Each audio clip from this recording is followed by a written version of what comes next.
getting a job on campus and curious on how to tailor a resume or how to build an effective resume, we'll be talking about that today as well. So I'm going to go ahead and jump on in terms of what our learning outcomes are for today. But I recognize some names from our past events that we've had throughout this week celebrating National Student Employment Week, but I'll reintroduce myself before I get started. My name is Genesis Lozano. I'm the on-campus student employment career counselor out of your career center. I'm excited to be with you all here today to talk about resumes. So what we are focusing on today, our learning outcomes are, it's one strategy for effective resume writing. And my goal is for you all to learn at least one strategy for effective writing.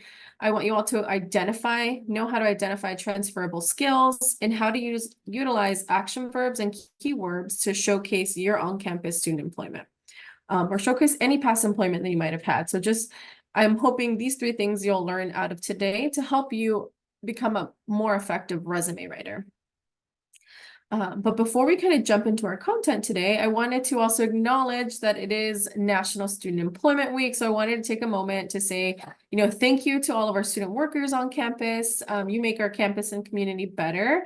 To kind of get started with that, I also wanted to see if we did have any student employees here in the Zoom room today, put your name and what department you work for. If you're not a student on campus, that's okay. You want to be one, go ahead and put your name and what your major is, just so we can all see who's in the Zoom room, see who's here today. Our goal is really to recognize student workers and help you all just say thank you for everything that you do throughout campus and how you help keep our campus running. So I'll wait until I see a couple responses in the chat and see who we have. Awesome. See, Trish sent in a message, an entertainment media and management major. That sounds like a very fun major. We have Frank from the College of Business. Megan, also business management major. I love it. We have a lot of different business majors. We have electrical engineering. We have Mahi from public health, and they study public health and human lactation. They work for LAE. We have public administration, microbiology. You have a good diverse amount of folks here. Well, as you all keep introducing yourself in the chat, I will go ahead and get started on our workshop today and talk about kind of the first thing that I want to address as we're talking about resumes is defining what a resume is and what the purpose of a resume is. So what a resume is basically just a written summary of your education. It presents your experience that's tailored and relevant. So when we talk about creating a resume for a job application, you often hear that word tailor or relevant, but it just means it's experience that applies to the job that you're going to be applying to. So making sure that we are putting forward the best resume for the position that you will be applying to. I wish I could say one resume fits all the jobs you'd be applying to, but it's not. We have to tailor that resume and make sure we're including the right experience from the experience that you've collected in your resume. We'll also showcase any skills you might have or any training and certifications. Now, the big purpose of that resume is to help you get interviews, right? It's to help you get that foot in the door. It serves as an introduction to potential employers, and it helps make meaning out of your experiences. It really is a skill to effectively write a resume to present yourself to an employer for a potential job. So really our goal is to help you get an interview. That opens the next step into you getting a job, right? And the next thing it's used for is a networking tool. You can use it to connect with industry professionals. You can use it to connect with professors. If you've ever asked a professor for a letter of recommendation, they're most likely going to ask you for your resume. If you ever attend a conference, it's great to bring a copy of a resume because you just never know who you're going to run into, what opportunities will present themselves. Additionally, career fairs. We just had a career fair yesterday, and honestly, a resume is a great way to connect with employers and to showcase them who you are. And when we're talking about a potential job opportunity, it's a great way to really say, hey, this is who I am. I'm interested in working for your company. It's a great way for them to remember you. So it can be used in networking as a networking tool, but also to get you interviews, right? To get you to that next step. So now that we know what a resume is and what the purpose of a resume is, let's go into our first major takeaway from today. So you take away nothing from today, I want you to all know that resume format and structure matter. It's a big part of your resume, making sure that it's easy to read and organize. It's very big, very important for an employer. They want to be able to read your resume and understand and not feel like they have to try to search for your information or understand the key takeaways of your resume. So let's look at some sample resumes for you all to get an idea of what a strong resume looks like. I gave two examples here because they're a little bit different. One does have like that pop of color. It uses different ways to highlight certain words or certain experiences. You'll notice that each student does something a little bit different. They'll play with things like the font color, the size of the font, the bolding, it's italicized. They'll use bullet points. Some use columns, some use, just kind of straight, no columns. So it's really up to preference in terms of what structure you'd want to use, but the most important thing of a strong resume is that it is clean, it's easy to read, and that it's organized. If you think about how many resumes employers are looking at within a time frame of them hiring, they probably get 100+ applications.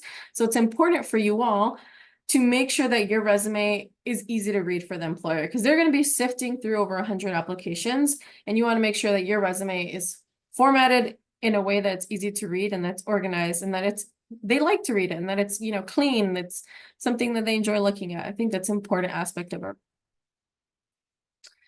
All right, so now that we kind of talked a little bit about format and structure, I'm going to talk about where we start, and then we're going to go into the categories of that resume.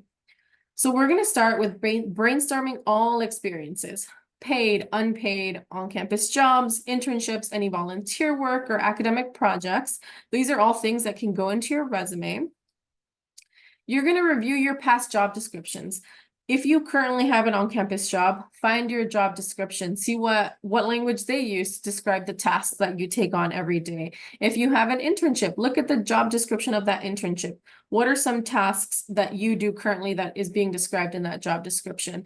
It's very helpful in terms of thinking about, what do I do, right? What is a job description apply to say? So I want to encourage you all to lean on those job descriptions. And then when we're thinking about how we incorporate our experience and write in our tasks that we do for each job, the way we're going to list them is reverse chronological order. And what that means is that's your newest experience to your oldest. So your most current experience will go first, and then you'll just go backwards from there. Students often think they have to start with the first ever job experience they've ever had, and that has to go first on their resume. That's not the case. We're doing reverse chronological order. And then last but not least, I want you all to biggest question that I have is skill section on a resume. So I often get asked, what's the difference between soft skills and hard skills? Soft skills are basically, they're non-technical skills that describe how you interact and work with others in a workplace. They're not skills that you learn at a course or you took a certification on to learn. There's something that you often get through the experiences you build, through your on-campus employment, through working on teams. These are soft skills. Some examples are like confidence or empathetic listening. These are things that you've built through your on-campus experience, your on-campus job, your past internships, past work that you've done. Those are soft skills, while hard skills are technical skills. These are skills that are learned through education or through like certification courses. They're concrete, they have measurable abilities, and they're often very specific to a job. So engineering or computer science tend to have a lot of those hard skills or technical skills based off softwares that or you either learned it from a class or a certification program. Those are examples of hard skills. And you can demonstrate your proficiency in these skills by going through relevant certification courses, maybe a portfolio. I often see a lot of my CTVA majors or art majors, they'll have a portfolio of the work they've completed. That's a great way to showcase your hard skills. And then there's also skill assessment tests that students often use as well to showcase their proficiency in their skills. So you can start off when you want to build your skill section, just Google what are soft skills, and it gives you great lists of soft skills. Pick the ones that are relevant to what your experience is and what you have done. Same thing goes with hard skills. You can Google hard skills. Are there any hard skills that you've learned in class, that you've learned from an internship, that you've learned from an on-campus job? Pick the ones that are relevant to you, right? It's important to be very honest on your resume, because when that employer asks you to take on that certain task, you want to make sure that you are able to do it. All right, so what are the essential categories in a resume? Let's go over those. That's contact information, education, experience, and relevant skills. And then we also have some optional categories, which are training, certifications, extracurriculars, conference attendance, and presentations. So if we think about these different categories that you can add onto your resume, things that should be there, must be there, are the essential categories. Optional categories, again, come up to preference. When we talk about tailoring your resume for whatever you're using it for, that's when you decide what categories you want to include. If you're going to be applying to graduate school, they are going to ask you for a resume. And your graduate school resume will look different than a resume that you're going to be using to apply to a full-time job, like after CSUN. Maybe with your grad school resume, you're going to want to focus maybe more on your coursework and your academics. So maybe you include some awards that you were given. Maybe you made Dean's List, 2 semesters in a row. You're going to include your Dean's List time. Maybe you got a scholarship. You're going to include your scholarship under awards. Maybe you want to focus on extracurriculars. You were very involved in a club. Maybe you're like the vice president or the treasurer of that club. You want to add that under your extracurriculars and your experience. Maybe you completed a presentation for your senior capstone project. That's something you can include under your presentations workshop. That'll definitely be things that are more lean towards like academics. But maybe as you were thinking about a full-time job, you really want to lean on experiences, maybe your on-campus jobs, past internships you've had to show the experience you've had working either under an employer and gaining those soft skills and hard skills. So it's really up to you and preference in terms of what categories you want to list, but every resume should have those essential categories, which is the contact info, education, experience, and relevant skills. So now we're just going to dive a little bit deeper into what each of these sections look like, and we'll start off with contact information. And we're only going to go over the essential categories. So for that first section of contact info, we want to make sure you have your name, your phone number, your email. Any additional information that you feel comfortable listing doesn't necessarily mean you have to have it. It's if you want to, you can totally put it. That'd be your LinkedIn and a portfolio link if you have a link to past work that you've completed that you often show to employers or that you even have showcased on your LinkedIn. There's various ways that you can put your contact information. It's really up to preference in terms of what you put, how it looks and how you format it. But what you'll notice with a lot of these is that the name is the biggest thing. It's either all caps, it's either in bold, it's the largest font. You want to make sure that it's clear and easy to understand how to contact you. With your email and your phone number. With your phone number, make sure you check your voicemail and know what it sounds like. Make sure it's not like a funny voicemail box message that you left that you created in middle school that you still have now. Make sure you know what your email message sounds like. With your email, you can use your CSUN email. If you're a senior, I wouldn't suggest using your CSUN email because you lose access to it after graduation. So make sure you have that workplace ready email, that more professional email, maybe just your name and last name that people know they can contact you there. If you feel like your LinkedIn is not ready, don't feel obligated to put your LinkedIn. Definitely wait until you feel like your LinkedIn has been ready for employers to see it. And we can also work on what that looks like. I encourage you to come down to the Career Center if you have more questions about LinkedIn, but this is what you'll include in your contact information. The next thing we're going to go to is your education. So with your education, you're going to make sure you add your bachelor's degree, your time at a university, and your community college. So any associate's degrees that you might have gotten or any time that you transferred, let's say from a community college to CSUN or a university, like some of our transfer students. And you would list it like the following. You kind of see these are great examples of how to list your education and what it should look like. Obviously, unless we have some alumni in here, you're going to have that expected graduation date. So you'll just put May of, 2024, 2025, whenever you expect to graduate is the graduation date you will list. You won't list any acronyms. So often a lot of students list acronyms and you might understand them and maybe some of our CSUN community will understand them. But if you're applying to things outside of CSUN, they're not going to know what it is. So please stay away from using acronyms. I often see it in the relevant coursework. Students will just list like the course number and the acronym for it, list out the course title. Most people don't know what that acronym is. It's very specific to CSUN, so please no acronyms. I want you all to prioritize bolding your college degree. So you'll notice in this one, they have like Bachelor's of Arts in Sociology with a concentration in social welfare. that is bolded. Same thing with the person who has their master's. So any degree that you'll have, prioritize bolding that. That's what you want employers to see, to know that you have that degree. And then last but not least, something else that you can include in your education is any relevant coursework. So if you feel like there's any coursework that applies to the position that you're applying to, make sure you put it under your education. It'll go a long way. All right, the next session we're going to focus on, we're going to dive a little bit deeper into, is experience. So within your experience, it should be formatted very systematically. Again, the easy to read and organized aspect of it. You should have your job title. You should have the employer name and location. So whatever, employer you're working for, the city and the state where it was located. And each experience, we usually like to advise, or I always like to advise, 3 to 5 bullet points. I feel like bullet points are easier to read. It's organized, it's clearly defined.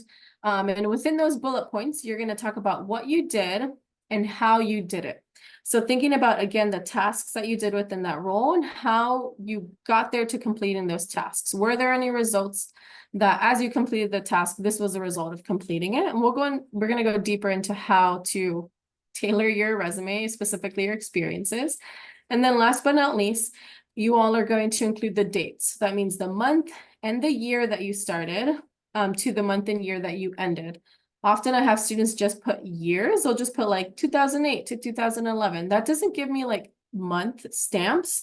It's helpful to have at least the month and the year because it tells me how long you were there within that year. So please, the more details you provide, the more credibility you're giving the employer when they're looking at your resume. This is a great example of a peer advisor a peer advisor role that a student took on, and it looks like they did it out of a high school. And it's a good example because they had 2 different roles within there. And I get this question a lot. Students like, I've been in my on-campus job for a little bit. I've actually gotten more responsibility. And after a couple months there, I've moved into another role. So this is a great example of how they formatted having those 2 roles. And it shows that that student was given more responsibility and trusted within the role when time ran. So if anyone's ever curious on how to format that, this is a great example of how to do that. So now let's dive a little bit more into what it means to tailor your resume and how we're going to use it to apply to different jobs. So this leads us to takeaway 2. Takeaway 1, we're talking about the resume format and structure, what's included in the resume. Now takeaway 2, another thing I want you all to walk away with today is make sure you're reading the job description you are applying to. You would say like, well, this is a given, right? A lot of students do not take the time to read the actual job description of the position that they're applying to. It's going to be very pivotal as you're tailoring your resume together. And I always suggest students to pull up that job description as you're tailoring the resume, like put it side by side together on the screen so that you know what exactly you're tailoring to. So let's practice. Let's actually go through an actual job position together and notice some things about the description. So I took an actual college advisor full-time job description from a job posting from one of our partners, and I brought it up here to our presentation today. So this college advisor does a lot of one-on-one advising with students. They visit classrooms, assemblies, and student organization meetings. They organize events and activities and encourage students and families to plan for college and university. And they establish productive working relationship with principals, counselors, and teachers in assigned partner schools. So obviously there's a lot more to a job description than just this, but I grabbed some bullet points for practice today for us to go through. And it's important to read the entire description, right? But most importantly, what we're going to be focusing on today is the position duties, looking at what the position duties entail and using that to help tailor your resume. So let's look at it just one more time and notice some keywords the job description uses. So the first bullet point, we said provided one-on-one advising with students. So we know that working one-on-one with students is going to be something that is important in this role. They visit classrooms, assemblies, and they educate and promote the importance of post-secondary education. So what I'm grabbing is also those like active verbs, things that you're doing. So educating and promoting, advising. These are all things that we're going to use as we're tailoring our resume. Then the third bullet point, organize events and activities. So again, we're using that other active verb. We're looking at those keywords that we're going to be using that we feel overlap with our position. And last but not least, establish productive working relationships. these are things that when you look at a job description, you're going to look at that job. You could print it out, you can copy it on a Word doc, grab those duties and go through and highlight what aligns with things that you've already done, right? What are some experience that you're like, I've done this before, just in a different frame. In my current on-campus job, in my internship, in the volunteer work I've done this before just through this position. Let me use the same language as I'm tailoring my resume. So we read the job description, we've identified our keywords, we've looked at those relevant action verbs. Now what we're going to do is identify transferable skills from our current on-campus job and tailor our resume. So you hear this all the time, right? You hear from many advisors, you hear from mentors, you're like, tailor your resume, make it relevant. But it's like, what does that actually mean? So let's practice it together. So we're going to build a resume description for an on-campus job. We're going to start off with the role.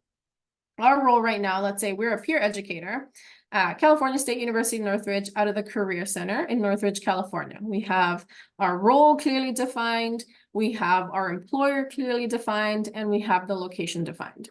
We have our dates also up on the right-hand corner from June 2022 to November 2023. Now let's start building the description for the on-campus job. What we did here is, so our first bullet point starts off with the active verb, provided. This was something that was done in the past, so we're going to go in past tense and we're using ED.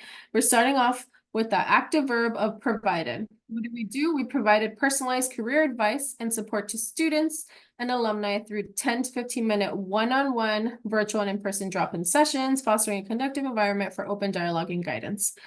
That we took that same, if we go back and look at the job description, we use that same language that they had put in the job description because we know it's something we've done in that peer educator role. We did personalized career advice one-on-one with students.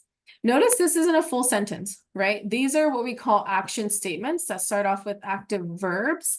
And we aren't trying to make a full sentence. What we're trying to do is just be concise and clear with what we did, but also using the same keywords that were in that job description, use it in your actual experience description. Let's look at another example.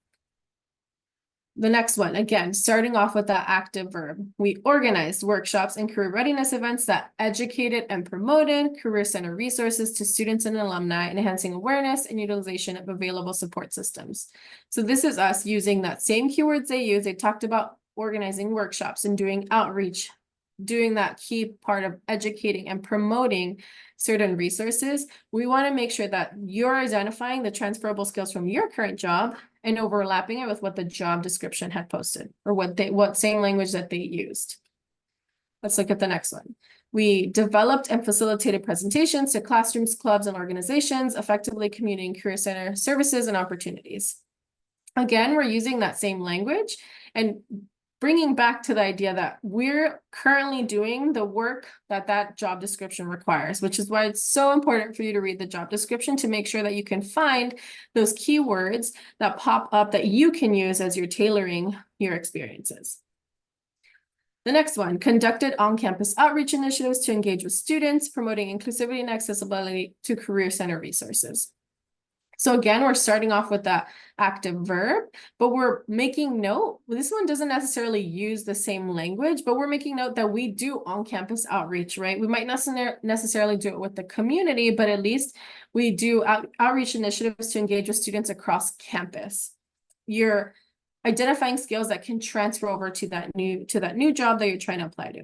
And last but not least, you establish productive working relationships with other student staff and full-time staff by assisting with the planning and executing of career center events and workshops.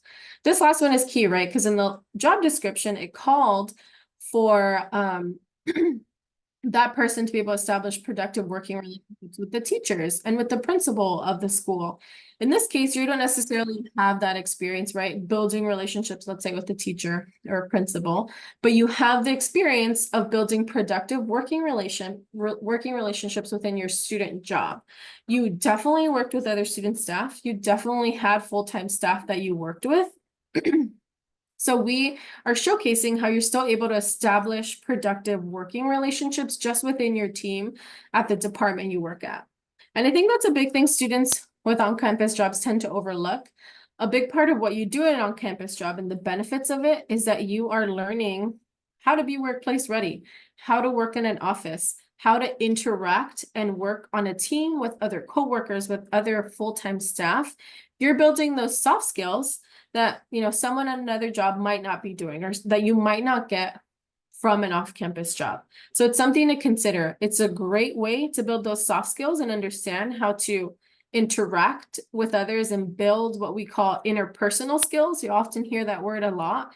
And it basically means your ability to work on a team and to work with others in an office environment, in a workplace ready environment. So something to take away. So it's simple as that. I tried to break it down really easy for y'all to see in terms of, you know, we read the job description, we identified key verbs and action verbs, and we actually used that as we built our job description, as we wrote our resume, and built our job description for the current on-campus job we have now. This will definitely vary, right, depending on what job you want to go into. But you can always start off with that rough draft, start off with those active verbs. We'll put in some resources at the end of this to help you move forward in writing your resume, but you could always come back in and get it read through by one of our peer educators or a career counselor, and we can help you with the way it sounds and what you're showcasing, making sure that it's tailored to that position that you're trying to apply to. It really does go a long way in terms of when you submit job applications, of being intentional about what jobs you apply to. I often see students submit like, you know, like I just submitted my resume over 100 times to jobs through LinkedIn. I'm like, okay, that's one way to apply, but if we're being more intentional and tailoring our resume to the jobs that we're applying to, yes, it takes a little bit more work, but I do believe that the results afterwards are stronger. You're actually going to be getting interviews. You're actually going to be getting folks that are contacting you for that next step. And that really is what a resume is. It's the next step into an interview to see if you're a right fit for that job. All right, so what did we just do? If you're like, you know, we looked at those two examples, we tailored that position. What did we just do? We identified transferable skills. And as a recap, and then we utilized keywords and action verbs. So those are the two things we just did. We identified transferable skills in our current on-campus job, and we utilized the keywords and action verbs that we read through the job description. It's going to be very important that reading the job description, it's often overlooked by students. You'll be very surprised when they're like, I'm really excited about this job, I want to apply. And we haven't really taken the time to read the job description. So I encourage you all, when you find a job you really do like, print the job out, copy and paste it somewhere else, because you're going to start working on your application. You're going to turn it in, let's say. And then when you turn it in and the posting for the job goes away, let's say it was like, you know, that closed yesterday, that job description is going to go away. It's going to get pulled from wherever it's at. They're going to close it and they're going to start the interviewing process. And you definitely want that job description. One, also to interview, helps you interview, helps remind you, what did I just apply to? You know, how am I going to, what are the duties that they might ask me about? Helps you prepare for your interview, but it also should help you prepare your resume. It's such a key point in the application process. So I encourage you all to take a look at that job description to save any job descriptions you find or come across along. But we just identified those transferable skills. We utilize keywords and action verbs from the job description. And to give us a reminder of what transferable skills are, these are skills that a person has developed which can be applied in different jobs or situations. So if we have student employees in here now or as students, these are skills that you develop throughout your time, either through an on-campus job, through an internship, through your classes, any like active learning you've done in your classes. You've developed skills that can be applied to different jobs or situations. Even if you have an on-campus job, there's definitely ways you're gaining transferable skills that can be applied to different jobs. It's just about sitting down and really taking the time to look at the job description and tailor your resume to the job description. So what are our takeaways for today? The first one being resume format and structure matter. It goes a long way to make sure that your resume is easy to read, it's organized, and that it's clean. Employers, and the amount of times employers appreciate that. And as an employer who hires students on campus, I also appreciate that. It helps me be able to identify. When I'm looking at resumes, I'm looking at the job description, like that I even posted, and I'm like, all right, what do they have that align with the criteria that I'm looking for? So it really does matter that you take the time to intentionally build your resume. Second one is to read the job description. That's our second takeaway from today. Make sure you take the time to read the job description, go through the job description, and identify those keywords, those action verbs that are using. What are things that you've done before that are relevant to you and your past experiences? And the last takeaway for today is identify transferable skills from your on-campus job and tailor that resume. I promise you all that if you do these three things and that you keep these in mind as you start building your application for different either on-campus jobs or in the future when you're thinking about full-time jobs or internships, these are going to help you tremendously when you're applying to these positions. And of course, you are not alone. Like, this isn't the only time that you're going to have this conversation, or if you need more one-on-one support, we are here to help you. We do have drop-ins, which means that there's no appointment required for drop-ins. You just come in and we help you with any questions that you might have. You can come in and get your resume critiqued. Let's say after today's session, you have that first draft of your resume and you're ready to apply to some on-campus jobs. And if students are interested in on-campus jobs, I do have employers who are there's posting on Handshakes that are active now. Their goal is to start interviewing and hiring the end of spring to train over the summer to get them to bring students on fully trained the start of fall through spring. So I encourage you all, it's not too late to try to find that summer opportunity, that summer work, or find an on-campus job for next year. It starts now. So come into our drop-ins. They're Tuesdays and Wednesdays. We offer virtual and in-person hours. All of these hours are also on our website as well if you need to access a Zoom link or anything fun like that. I encourage you, please. I'm in drop-ins virtually Tuesdays 1 to 3 if you want to meet with me, but we also have wonderful peer educators and career counselors and other drop-ins to help you out with that resume critique. And then last but not least, we have CareerLink. So CareerLink is a great resource for you to use as students. What is in CareerLink is so many different things, but we have anything from self-knowledge to graduate and professional school programs to handshakes, jobs, internships, and more, career profiles. Really, wherever you are in your career development journey, you're going to find the question or answer to in CareerLink. It's a great starting point for you to explore if you're like, I want more resources. I want more tangible things to reference. You can go in here. If you want to look about resumes in CareerLink, about what we talked about today, there is a whole purple tab. You'll see it right here on job search preparation. Once you get in there, there's different resume samples. There's videos on how to write effective resumes. There's different strategies on writing resumes. It's a great resource for you to use as you are starting to build that resume, maybe getting ready to apply to some on-campus jobs. I encourage you all to explore CareerLink. It's a great resource. We can put the chat for CareerLink, the link for CareerLink in the chat, but I encourage you all to visit. And last but not least, if you want basically a summary of what I talked about today, it's the Career Center Resume Guide. We'll also put that in the link in the chat for you all to take advantage of, but it's a great guide that breaks down the categories we talked about, how to build the description experiences in your resume. And if you have any other questions, you can definitely reference the resume guide. It also talks about cover letters as well, which I didn't talk about today. But if you want more information about that, I encourage you to use our resume guide, which is also in CareerLink as well. With that being said, that's all I have for today. I'm going to take any questions that maybe were in the chat. And I also want to encourage you all that one of the last events we have to celebrate National Student Employment Week is a Student Employee Alumni Panel that's later today at 2 p.m. via Zoom.